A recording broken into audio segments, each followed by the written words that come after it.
E salve o tricolor paulista, Rick aqui para fazer esse pré-jogo de São Paulo e Fluminense. São Paulo joga com o Fluminense no Maracanã, né? Na verdade, Fluminense e São Paulo, às 20h30 amanhã, nessa quinta-feira. Então, às 8h30 da noite, o São Paulo enfrenta o Fluminense lá no Maracanã. Estádio indigesto, o São Paulo não ganha do Fluminense lá desde 2020. Então, faz um tempinho que a gente não ganha lá. A última vez foi com o Diniz como técnico. Esse jogo vai ter transmissão do Sport TV e do Premier. Acho que é o único jogo que tem nessa quinta-feira do Brasileirão. Então, transmissão do Sport TV e no Premier.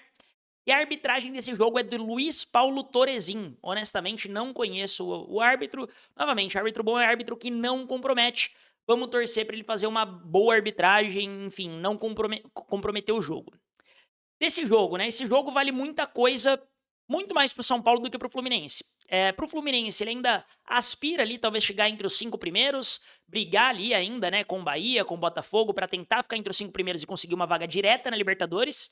Mas a vaga da pré-Libertadores do Fluminense está praticamente garantida, né? Quem tá logo atrás é justamente o São Paulo, que tá 7 pontos, tendo 9 para ser disputados.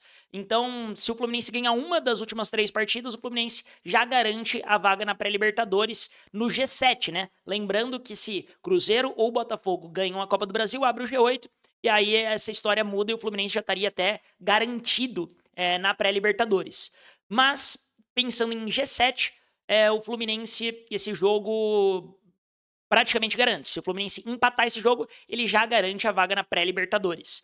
Mas eu acho que com a cabeça do Fluminense, né, o Fluminense deve estar querendo muito a vitória para seguir nessa briga e nessa toada ali de buscar Botafogo e Bahia para tentar ficar ali no G5 do Brasileirão e quem sabe conseguir essa vaga direta. Pro São Paulo é a briga pelo G8, na minha concepção eu falei isso já há alguns jogos atrás, desde que a gente perdeu pro Corinthians a gente não brigava mais por G7, ficou basicamente impossível. A nossa briga é por G8, para tentar ficar nessa oitava colocação e torcer depois que o campeonato acabar, isso que vai ser mais engraçado, né? A gente vai acabar, se a gente acabar em oitavo, a gente não vai saber se a gente vai ter a vaga ou não da Libertadores, a gente só vai descobrir isso depois que vai ter a semi e a final da Copa do Brasil, que caso o Cruzeiro ou o próprio Fluminense ganhem a Copa do Brasil, abre mais uma vaga ali e vira G8 e o São Paulo conseguiria uma vaga aí para pré-Libertadores. Então a briga do São Paulo é nessa oitava colocação e falando disso especificamente, né? Tô gravando o vídeo agora na noite de quarta-feira e o Bragantino acabou de perder pro Fortaleza em casa. Então isso é um bom placar pro São Paulo. É um time que era o único time desses que estão próximo ao São Paulo que tem um número de vitórias maior. Fora isso, o São Paulo tem saldo melhor do que todo mundo que tá ali atrás. Então fica até que confortável a situação do São Paulo para, entre aspas, não ser ultrapassado.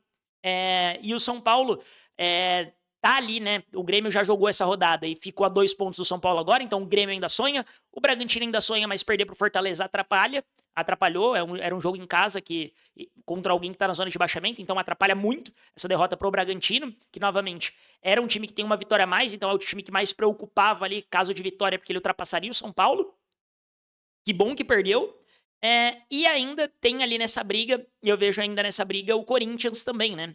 Então, Corinthians joga no domingo contra o Botafogo em casa. É um jogo difícil, o Botafogo também tá brigando, né? Por esse G5, como eu comentei.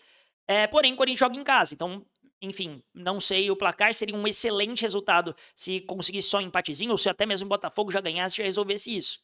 Então, o São Paulo precisa sim torcer contra os adversários, não tem um problema nenhum pra falar, porque a situação para amanhã é catastrófica. Simplesmente catastrófica. O São Paulo, ao todo, tem 15 desfalques para amanhã. 15. 15 desfalques para o jogo de amanhã contra o Fluminense. Assim, é inacreditável você ter, tipo, um time mais 4 reservas de desfalque. Assim, é absurdo o nível que o São Paulo chegou.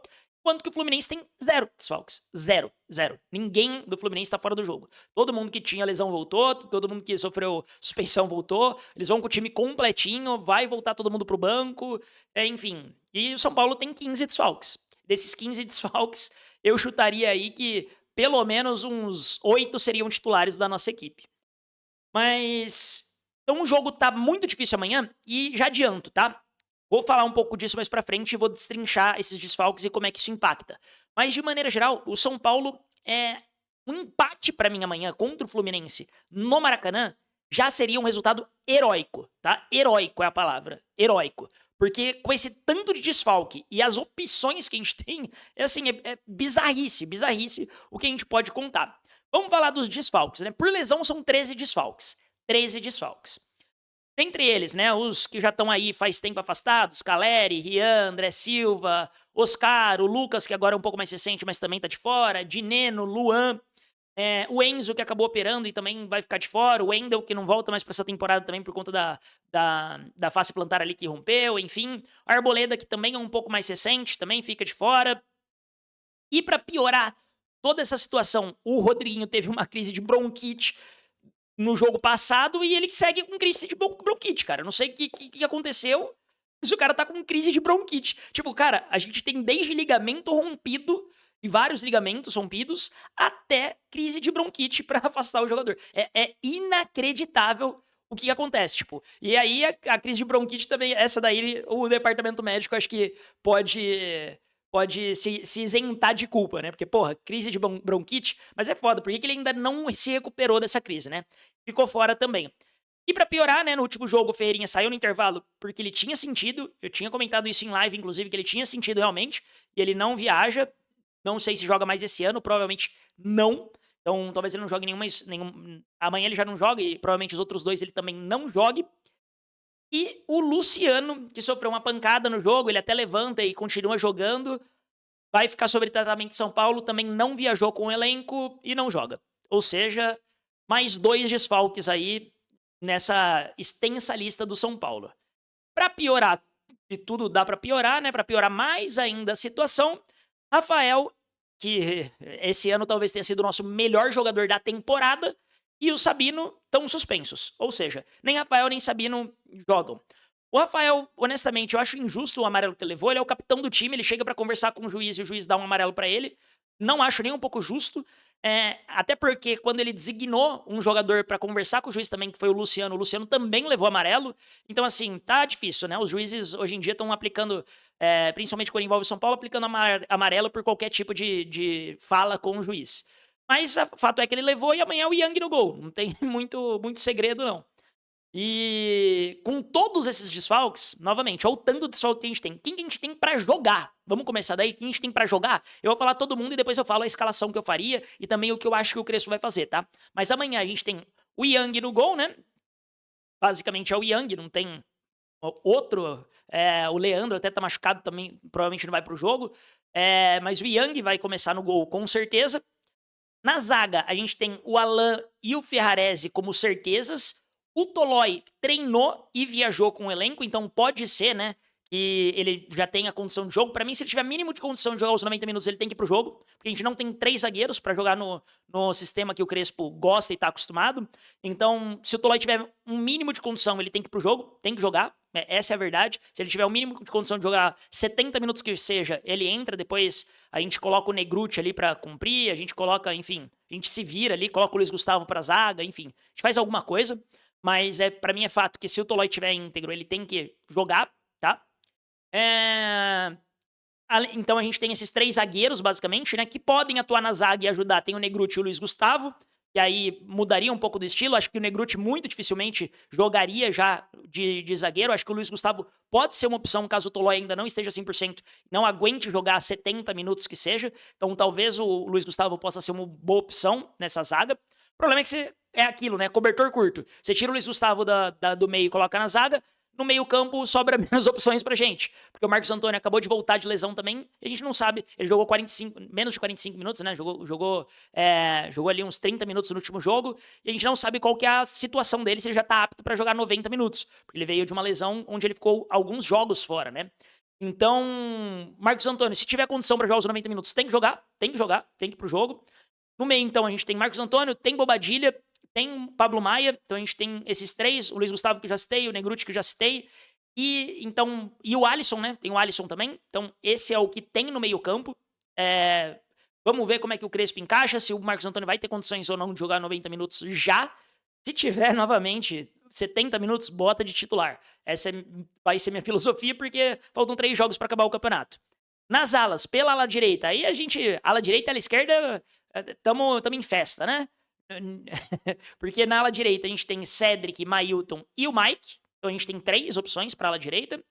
Na ala esquerda, a gente não tem nenhum dos 2 titulares, entre aspas, da posição, que é o Enzo e o Wendel. E o que estava entrando era o Ferreirinha, que machucou também. Então sobra basicamente Patrick, o Nicolas e o Luca, que entrou no lugar até do Ferreirinha para fazer essa função, né? Então pode ser que o Luca pinte ali também. Honestamente, eu não acho que é o que vai acontecer, mas poderia entrar ali, né? O Luca.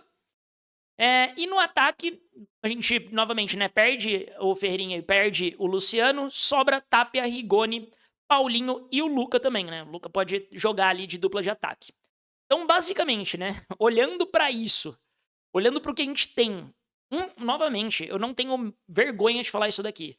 Vergonha devia ter o departamento médico e a diretoria, né? Mas eu não tenho vergonha de falar isso daqui. Um empate amanhã é um resultado muito bom pro São Paulo. Muito bom pro São Paulo. Assim, num nível muito, muito, muito bom. Nas condições naturais, onde o Fluminense não perde há 4 partidas no Brasileiro, vem jogando estilo Zubeldia, né? A gente conhece o Zubeldia, tem alguns jogos bons, outros ruins, mas ele sabe travar bastante o jogo. Um empate para mim do São Paulo com esse elenco já seria, assim, um resultado fantástico. Sendo muito honesto, seria um resultado fantástico, até porque a gente abriria 3 pro Grêmio, a gente torce o empatezinho pra rolar um empatezinho ali no jogo do Corinthians também, pra também ficar 3 pontos do Corinthians, sendo que Grêmio e Corinthians têm saldos de gols bem pior do que o São Paulo. Então, entre aspas, ainda assim o São Paulo, espero que não aconteça, né? Mas São Paulo perde ou pro Vitória ou pro Inter nas últimas 2 rodadas, ainda teria essa folga, entre aspas, do saldo de gol e de manter o São Paulo vivo ali e ficar na frente pelo critério de desempate. Então isso pode ser importante. O Grêmio tem muito menos saldo de gol, então mesmo que, acho que a última rodada do Grêmio é contra o Sport, mesmo que o Grêmio ganhe do Sport na última rodada, goleie o Sport, ainda assim o Grêmio não vai passar o São Paulo em saldo de gols. Então isso, um empatezinho seria um resultado para mim fenomenal, espetacular. Eu comemoraria muito o empate do São Paulo amanhã contra o Fluminense. Vitória então, aí é maluquice, né? Com esse elenco, com o que a gente tem para jogar, para mim tá muito complicado, muito, muito, muito complicado. Mas, né, a gente. Quem deve ir pro jogo, quem deve ser titular de fato? O Yang no gol, indiscutível, né? Na ala direita, vou começar da ala direita. Eu acho que o Crespo vai de Cedric, tá? Acho que o Crespo vai de Cedric. Porque é um jogo que a gente vai ter menos posse, é um jogo que a gente vai se propor a jogar mais conservador, mais fechando espaço. Os times do Zubeldia têm muita dificuldade em criar jogo, a gente sabe muito bem disso. Então, jogando fechadinho, pode ser que a gente consiga mastigar esse jogo e ir controlando. E eu acho que o Cedric defensivamente pode ajudar. E eu acho que o Crespo enxerga o Cedric defensivamente mais seguro do que o Mike ainda. Mailton acho que nem entra nessa discussão. A discussão é entre Cedric e Mike. Eu iria de Mike, porque para mim o Mike apoia melhor, tem mais visão de jogo, ele também acalma para sair jogando, enfim, ele corre mais. Eu iria de Mike, mas eu acho que o Crespo vai de Cedric na ala direita. Na zaga, eu não sei qual que é a real condição do Tolói, se ele realmente vai estar apto para jogar e ele aguenta jogar 70 minutos. Se ele tiver apto, muito provavelmente a gente deve ir de Alan Franco pela esquerda, Ferrarese pela direita e o Tolói centralizado na sobra. Então eu acho que é dessa forma que deve vir. Caso o Tolói não tenha ainda muitas condições, vai mais para ficar no banco, ajudar caso seja necessário, aí eu acho que o Crespo tende a recuar o Luiz Gustavo, jogar o Luiz Gustavo para fazer pela esquerda, Ferrarese pela direita e o Alan Franco centralizado. Basicamente, você substituir a peça, né? O Sabino que joga ali pela esquerda, você só colocaria o Luiz Gustavo ali naquela função. Então, vamos ver a condição do Tolói. Eu acho que esse especificamente depende mais da condição do Tolói. Novamente, se o Tolói tivesse condição, eu colocaria o Tolói pra jogar para não precisar improvisar ninguém na zaga. Mas, se ele não tiver condição, ele iria de Luiz Gustavo e manteria os 3 zagueiros pra gente ter uma consistência defensiva boa. Na ala esquerda, honestamente, eu testaria o Nicolas, cara. Eu sei que é uma fogueira desgraçada pro moleque.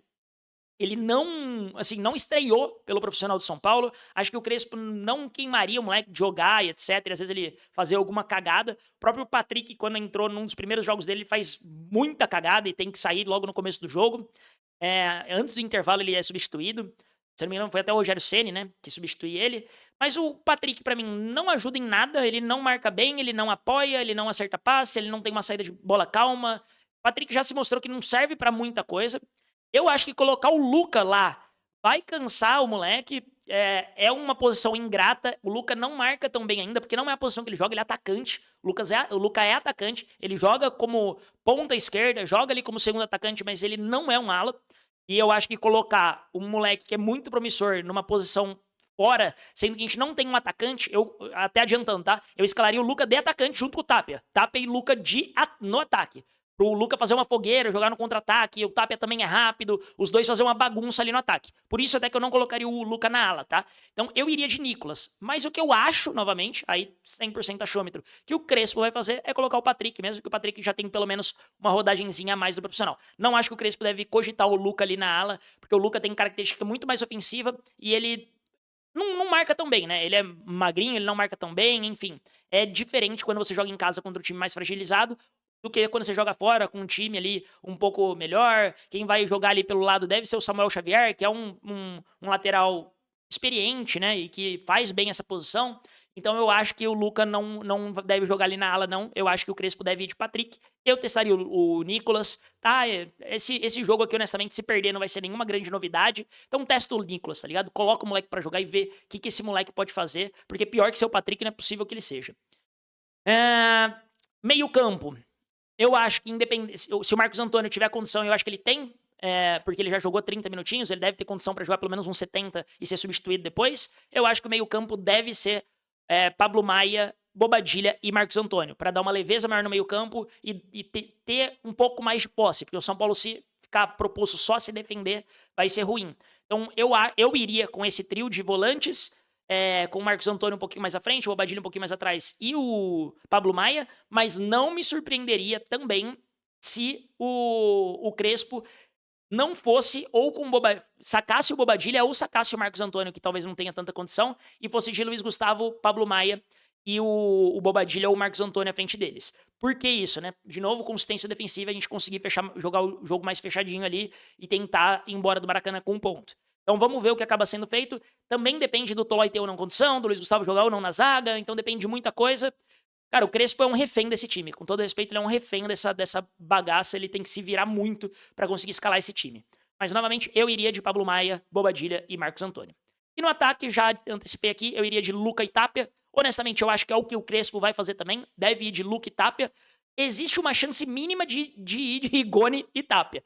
Que eu não me surpreenderia muito, mas eu não gostaria que isso acontecesse, tá? Não gostaria mesmo que a gente fosse jogar no Maracanã com o Rigoni e Tapia no ataque. Eu acho que a gente precisa ter alguém veloz ali. Eu acho que o Luciano, se ele tivesse condições, ele ia ser titular ao lado do Tapia normalmente.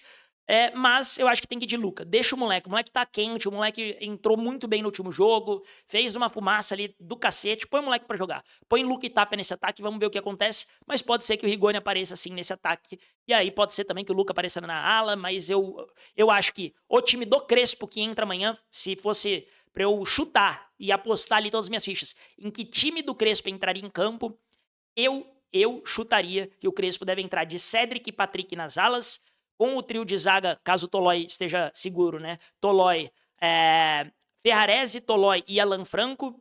No meio, eu estaria que o Crespo aí sim deve ir de Pablo Maia, Bobadilha e Marcos Antônio. E no ataque, eu acho que ele deve ir de Luke e Tapia. Se fosse para apostar minhas fichas, eu apostaria nesse time. A minha única alteração ali seria o Mike na ala direita e o Nicolas na ala esquerda. Então é o que eu faria ali e testaria o Nicolas, coloco o Nicolas para jogo, testaria o Mike em jogo grande e vambora. Mas vamos ver, novamente. Por favor, Zubalovers, amanhã, se o Fluminense ganhar do São Paulo, vão falar, aí, tá vendo, demitiu o Zubeldia, agora o Zubeldia ganha do São Paulo. Cara, o Fluminense não tem desfalques. O Fluminense, ele tá com 0 desfalques. O time que o Zubeldia tinha em mãos, que ele entregou pro Crespo a 1 ponto da zona de baixamento, era muito, mas muito melhor do que esse time que o Crespo tem em mãos hoje. Mas muito melhor. E tinha um elenco, de fato, né? O Crespo quase não trabalhou com o Lucas Ferreira, o Crespo não tinha Matheus Alves, o Crespo não tinha Henrique Carmo, o Crespo não tinha vários desses atletas, vários desses atletas que o Zubeldia tinha e entregou o cargo quando ele estava a 1 ponto da zona de baixamento. E hoje a gente tá brigando por um potencial G8. Então, assim, não comparem, pelo amor de Deus, o Fluminense tem 0 desfalques. Se o São Paulo tivesse 0 desfalques, eu acharia que o São Paulo seria, inclusive, favorito para ganhar do Fluminense no Maracanã. Como a gente tem 15 desfalques, inclusive nosso goleiro, que vem sendo nosso paredão, vamos torcer pro Yang fazer uma baita partida amanhã, mas Como a gente tem 15 desfalques, eu acho que o Fluminense é franco favorito. Não é gorando, né? Mas eu acredito que o São Paulo, se sair com um empatezinho, seria já fenomenal. Vou repetir isso. Se o São Paulo sair com um empate, seria fenomenal. Sair com o empate do Maracanã, fenomenal. Nessa briga por G8, novamente, se a gente arranca esse empatezinho, a gente abre 3 pontos pro Grêmio, pode abrir 4, 3 pro Corinthians, a depender do resultado, ou pode ser que o Corinthians colhe ali no São Paulo, né, fique só 1 ponto, mas um empate já seria fenomenal ainda assim, fenomenal, pra gente ficar nessa briga. Eu acho que o Bragantino se despediria um pouquinho dessa briga caso o São Paulo empatasse. E a gente tem 2 jogos pela frente, que é Inter e Vitória. Honestamente, eu vou torcer pra caralho pra Inter e Vitória ganhar nessa rodada. Pra caralho. Pra esses caras saírem de perto da zona de baixamento, não se preocuparem mais com zona de baixamento, pra gente ter jogos, em tese, mais fáceis. Porque se o Inter perde essa rodada, se eu não me engano é Inter e Vasco no estádio do Vasco, né? O Vitória joga com o Mirassol em casa, no Barradão. Se os dois perdem, o São Paulo vai ter 2 rodadas dificílimas. Time que tá brigando pra não cair é muito difícil de jogar contra. Muito difícil. Os caras estão na base do desespero já e eles jogam na base do desespero. Então eu torço pra que o Inter ganhe essa rodada, pra que na quarta-feira a gente tenha um caminho um pouco mais fácil, o Inter um pouco mais relaxado, a depender dos resultados aí da rodada. Pode ser que o Inter, com uma vitória, até já se safe do rebaixamento. Então ficaria um clima muito mais tranquilo para enfrentar esses 2 jogos, que a depender das combinações de resultados, eu vou entrar mais cedo para fazer a live amanhã, então colhem aí a partir de umas 7h45 mais ou menos, já devo estar em live. Para quê? Para fazer a simulação ali do Campeonato Brasileiro, mas eu chuto que se o São Paulo ganhar ou de Inter ou de Vitória, e potencialmente, né, empatar aí com o Fluminense, a gente ou então empata com um e ganha o outro jogo, enfim, acho que qualquer uma dessas, se São Paulo somar 4 pontos desses 9 que faltam, a depender da combinação de resultados, principalmente do Corinthians, o São Paulo tem grandes chances de terminar em 8º, fazendo só 4. 6 pontos pra mim mata, tá? 6 pontos nesses últimos 3 jogos, São Paulo mata e termina em 8º. Mas, vamos ver o que acontece. Amanhã é um jogo muito importante, mas é um jogo que, honestamente, eu não tô nada esperançoso. Eu acho que o São Paulo, assim, se ganhasse, ia me surpreender demais, assim, ia ser uma vitória heróica, espetacular, absurda, gigantesca, enorme, enfim. Ia ser uma das vitórias mais absurdas desse ano do São Paulo. Enquanto que se o São Paulo empatar, eu já vou achar que é um baita de um resultado, tá? A gente tem que se colocar no nosso lugar, infelizmente. Tanto desfalque assim não é fácil, principalmente sem talvez o melhor jogador do São Paulo no ano e o mais regular, que é o Rafael, e sem muitas opções, sem muitas certezas, jogadores voltando de lesão, o artilheiro do time no ano sentindo pancada, enfim. É uma desgraceira, o São Paulo tem que entrar com o que tem e vamos torcer para que quem entre honre a camisa, consiga jogar fechadinho, se sair com empate novamente vai ser um baita resultado. Mas é isso, tamo junto, se gostou do conteúdo não esquece de se inscrever no canal, de dar aquele joinha, não esquece, esse joinha fortalece muito, ajuda muito o conteúdo a aparecer para mais pessoas. Amanhã tem live então a partir das 7h45 mais ou menos, e vamos rezar pra gente conseguir sair com algum ponto de lá do Maracanã. Tamo junto e vamos São Paulo!